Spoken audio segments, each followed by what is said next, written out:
मैं उन्हें भी धन्यवाद देता हूँ चेलमेश्वर साहब को कि उन्होंने इतना समय दिया, जबकि वे आंध्र प्रदेश के हैं और उनकी भी समझ में हिंदी उतनी नहीं आई होगी, लेकिन आंध्र में हिंदी जानने वाले लोग रहते हैं, तो कुछ कुछ जो नहीं समझ में आता था तो वो ऐसे ही पूछ लेते थे अपने साथ बैठे हुए सहयोगी से, जैसे कि वहाँ भी कोर्ट में भी सलाह लेते हैं बेंच के अन्य जजों से।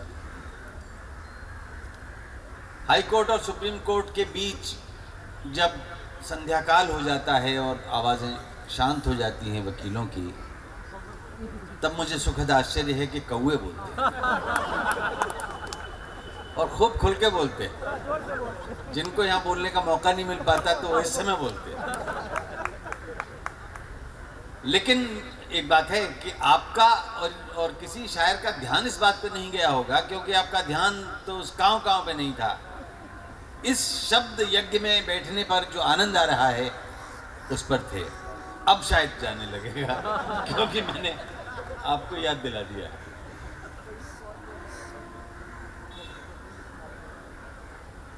आपके संबोधन बदल जाते हैं। केजरीवाल साहब कभी कभी दिल्ली आते हैं,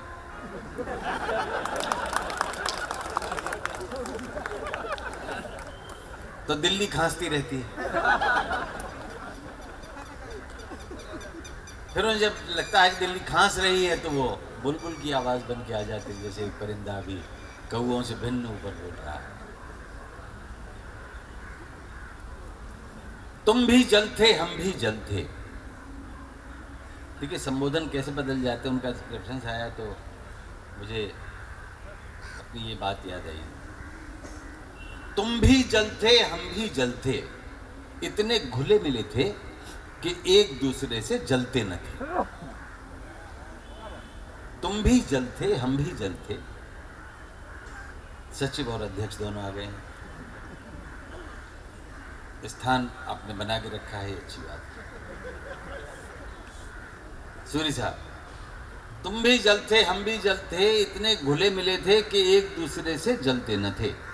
न तुम खल थे न हम खल थे, इतने खुले खिले थे कि एक दूसरे को खलते न थे। अचानक तुम हमसे जलने लगे तो हम तुम्हें खलने लगे।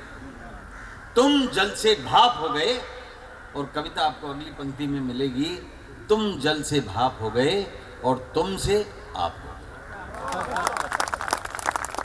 संबंध बदल जाते हैं तो आप नजर आते हैं, फिर जिससे वो तू तड़ाक के संबंध थे वो बदल जाते हैं।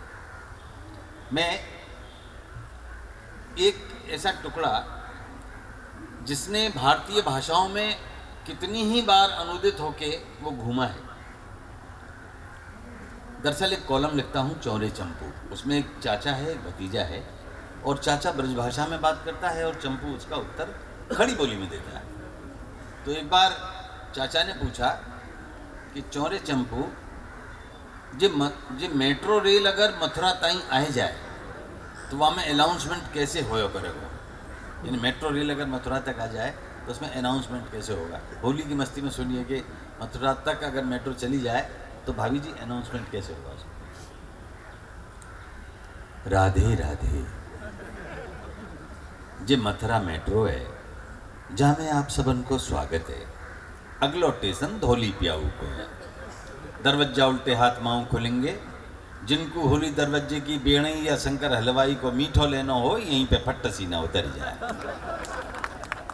जाके बाद मेट्रो सीधी टैंक चौराहे पे रुकेगी। दरवाजा जानते चिपकवे की जरूरत ना है, फंस गई तो तुम्हारी जान को और हमारे मालों को नुकसान है जाएगा। गुटखा खाएबे की और बीड़िया पीवे की तो सोचियो मती, नहीं तो 500 रुपया तिलक है जाएगा। अगाड़ी के 2 डब्बा औरतन कुएं, उन डब्बन में कोई लपका पकड़ो गयो तो तबीयत खातिरदारी है जाएगा। धक्का मुक्की करियो मती, बड़े बूढ़े को पहले जगह दइयो। ईमानदारी ते टिकट लेके चलबे को काम है, ज़्यादा होशियारी करी तो कैमरा लग रहे हैं, जो पकड़ो जाएगो जेल के जंगला की हवा खाएगो। राधे राधे। अब देखिए व्यंग्य का आनंद आप लें तो एक छोटी सी कविता आपको सुनाता हूँ, मुझे प्रिय है। एक के पास मूछ थी, सूरी साहब,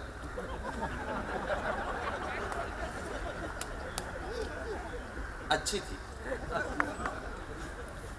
एक के पास मूंछ थी, एक के पास पूंछ थी। मूंछ वाले को कोई पूछता नहीं था, पूंछ वाले की पूंछ थी। व्यंग पे जहां आपको लगे वहां आशीर्वाद देते रहिएगा। एक के पास मूंछ थी, एक के पास पूंछ थी। मूंछ वाले को कोई पूछता नहीं था, पूंछ वाले की पूंछ थी। मूंछ वाले के पास तनी हुई मूंछ का सवाल था, और पूंछ वाले के पास झुकी हुई पूंछ का जवाब था।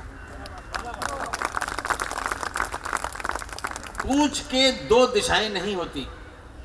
मोहब्बत में हिलेगी, मारेगी या मरेगी, एक वक्त में एक ही काम करेगी। मूंछें क्यों अशक्त हैं? क्योंकि दो दिशाओं में विभक्त है। लंबी कविता, उसका अंत बताता हूं आपको कि एक झुकी मूंछ वाले ने झुकी पूंछ वाले से कहा, यार मैं जिंदगी में उठ नहीं पा रहा। तो पूंछ वाला बोला, बिल्कुल नहीं उठ पाओगे, और कारण 1 मिनट में समझ जाओगे, बताता हूं। तुम बिना हाथ लगाए अपनी मूंछ उठा के दिखाओ, तो मैं पूंछ उठा के दिखाता हूं। तो आजकल जो उठा सकता है वही उठ सकता है, इसीलिए मूंछ वालों की नहीं सूरी साहब, पूंछ वालों की सत्ता है। मूंछ वालों की नहीं, पूंछ वालों की सत्ता है। मूंछ वालों की नहीं, पूंछ वालों की। कई बार व्हाट्सएप आजकल बड़ा त्वरित गति से किसी भी विचार को झटके से पहुंचा देता है, तो जो उसमें पंच लाइन होती है वो ले ली जाती है, और बाकी जो प्रपंच कवि करता है वो रह जाता है। तो मैं दरअसल हास्य का कवि बुनियादी तौर पे हूँ नहीं, जैसे कि प्रदीप जी हैं, उनके तन मन नख से लेकर शिख तक हास्य विद्यमान उनके पास है, और उसमें भी करुणा और पीड़ा, पत्नी पीड़ा और पति पीड़ा, सारी पीड़ाएं हैं।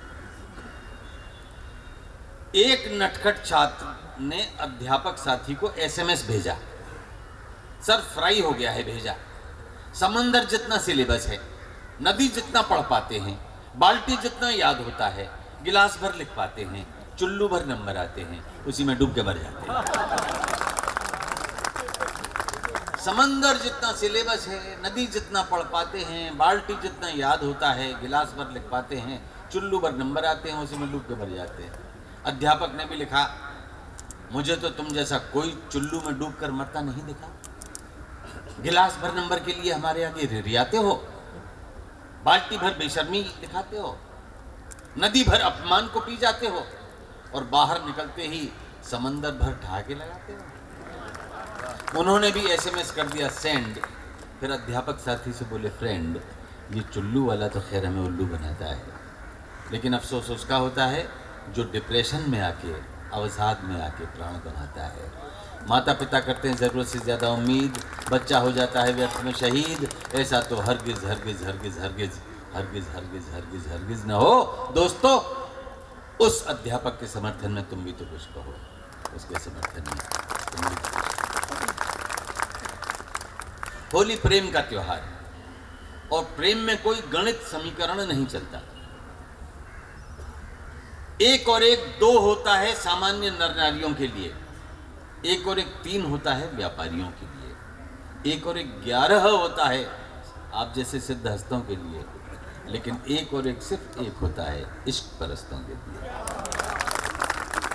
तो हमारी तो इश्क परस्तों वाली टेक है कि हर प्रश्न का उत्तर एक है, और वो है प्रेम, वो है सौहार्द, वो है आत्मीयता, वो है धर्म, रंग, जाति, गोत्र, इन सबसे अलग इंसानियत का जज्बा, जो कवि जिसके पैरोकार होते हैं और इसका प्रचार और प्रसार करते हैं। एक मैं प्रेम कविता सुनाता हूँ, प्रतीकों के माध्यम से आप तक पहुँचाता हूँ कि अगर प्रेम हो तभी विकास होता है। इसका मतलब ये नहीं कि मैं बच्चे के जन्म की प्रक्रिया की ओर इशारा कर रहा हूँ। विकास होता है तो विकास जन्म लेता है।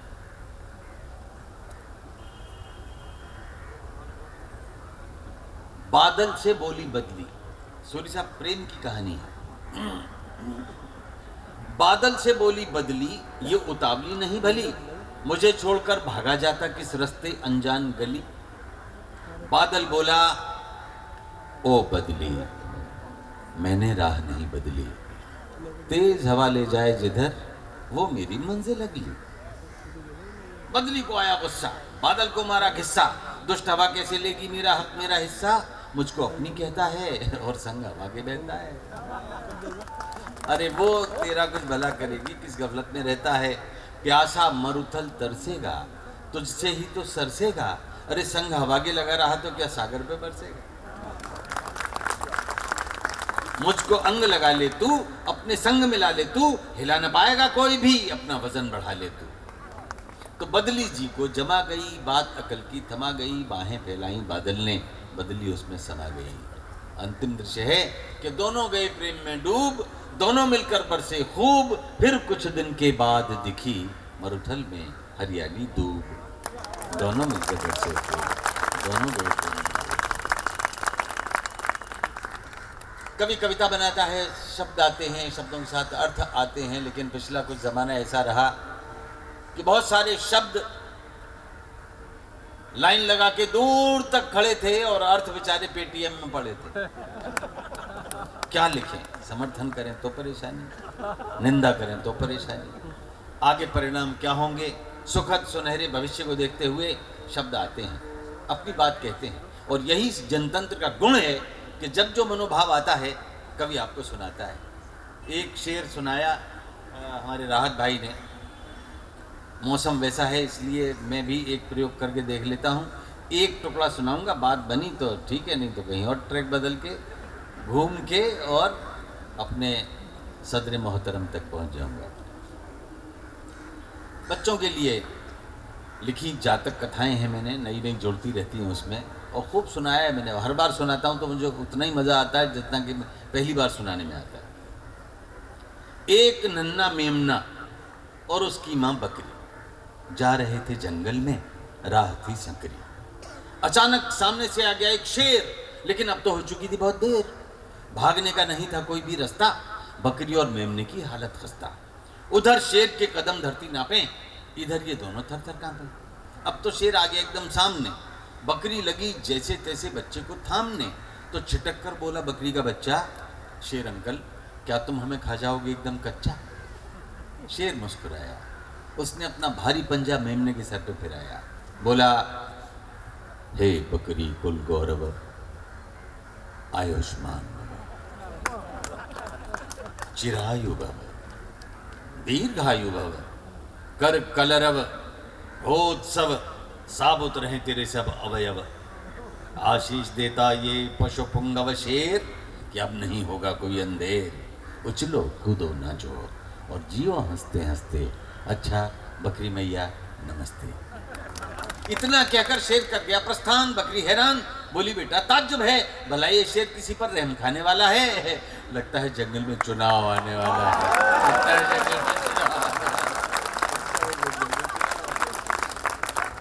ये तो बात बन गई साहब। एक और सुनाओ, इजाजत है आपकी?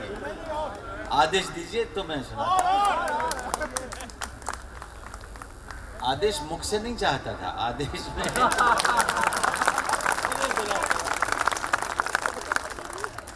देखिए ये दृश्य इन 5 राज्यों में कहीं ना कहीं दिखे हैं, और उत्तर प्रदेश हमारे निकट है, वहाँ भी स्थिति विकट है, और जो कुछ होना है वो सन्निकट है। यार एक के बाद तो गौरव जी गौरवशाली होंगे या कतारबद्ध होंगे पुनः कि कहाँ जाए।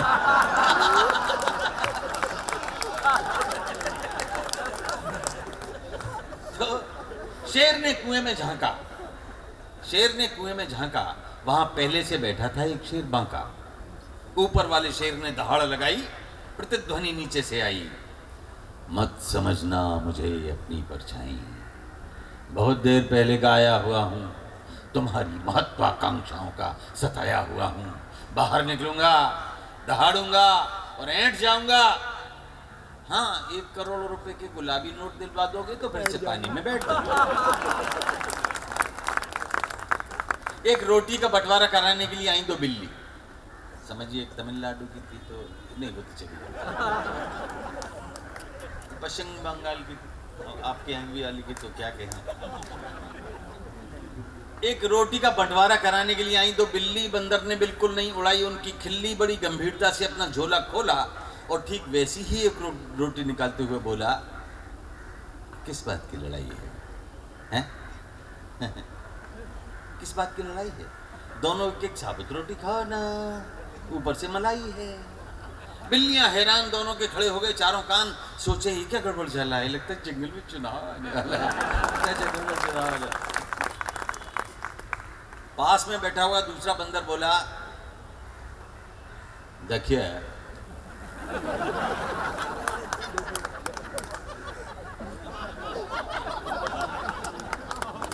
का है और ठीक पहुंचाना है और तुमको रहस्य बतलाना है कि जो असंभव था वो संभव हो गया है। अब भेड़िया दल भ, गीदड़ दल ग, तेंदुआ दल तुम और घोंघुआ दल पुं का हमरे बानर दल में विलय हो गया है। इस जंगल का राजनीति में जितना भी अनाथ है वो कठोर हो या मुलायम सब हमरे साथ है। जंगल की राजनीति से आतंक मिटाना है, आतंकवाद को मिटाना है और जैसे भी वो जाइंट मोर्चा को जिताना है। तुम हमारा पड़ोसी हो और असल बात ई की शेर का मौसी हो। जितना वोट दिलवाओगी उतना चूहा पाओ। अब प्रतीकों में बात कर रहा हूँ सर। तो तरह तरह के नारे और तरह तरह के वादे और नाखूनों में छिपे हुए खूंखार इरादे। चूहों से कहा गया चील नहीं होगी और चील से कहा गया चूहा सप्लाई में ढील नहीं होगी।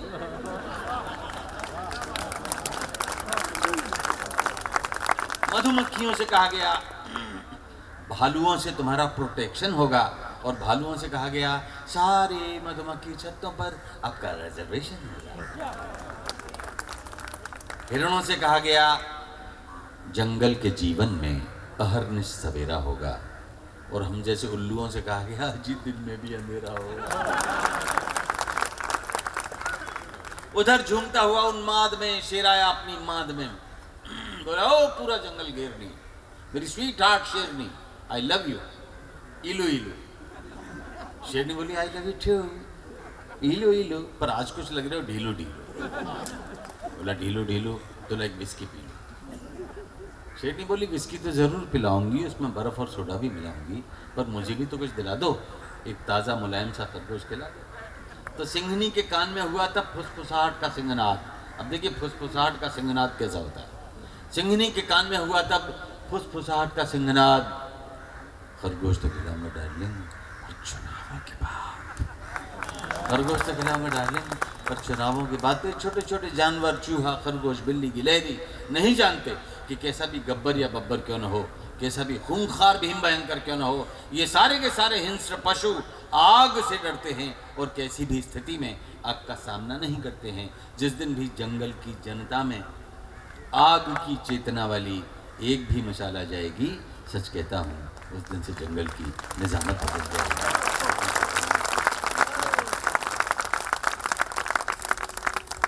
मित्रों समय बहुत हो गया है, सुनाने के लिए बहुत सारी चीज़ें हैं। कवि की अपनी सीमाएं हैं, कहता जितनी कह पाता है, कितना भी कह डाले लेकिन अनकहा बहुत रह जाता है। मैं बहुत कुछ सोच के बैठा हुआ था